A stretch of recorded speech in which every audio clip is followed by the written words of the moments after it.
Quand la marée noire de l'Erika inspire les artistes, un sculpteur bouleversé par cette catastrophe écologique a décidé de réagir à sa façon. Chez lui, les oiseaux mazoutés deviennent des œuvres d'art.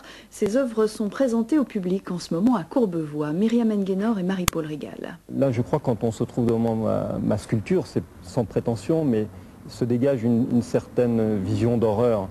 Et c'est ça que j'ai voulu transmettre avant tout. Parce que l'artiste vit dans son temps, parce qu'il ne peut rester insensible aux nappes de fioul qui souillent les côtes au lendemain du naufrage de l'Erika, Casper, le sculpteur, refuse de garder le silence. Métal, résine, goudron, il sculpte l'Erika, la cible parfaite ou la galette de mazout. Je ne suis pas à l'affût de la catastrophe pour pouvoir la transmettre. Je suis tout simplement quelqu'un de sensible.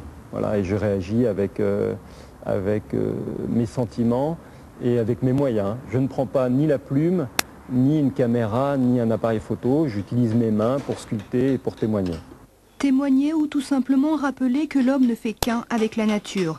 Une révélation survenue à cet ancien publicitaire lors d'une traversée à la voile de l'océan Atlantique. J'ai eu une espèce de palette comme ça de rencontres naturelles, aussi bien au niveau du climat qu'au niveau des rencontres animalières.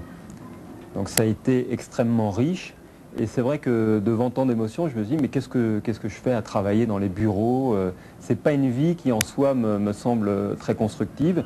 Alors l'homme se lance dans la sculpture animalière et il travaille le bois, le bronze, le marbre. Parmi ses maîtres à penser, Zadkine, Brancusi ou Bourdelle. Mais un thème de prédilection bien à lui, l'homme poisson. L'homme intimement lié à la nature, une nature qu'il se doit donc de protéger. Et ces œuvres sont à découvrir jusqu'au 27 février à l'espace Carpeaux à Courbevoie.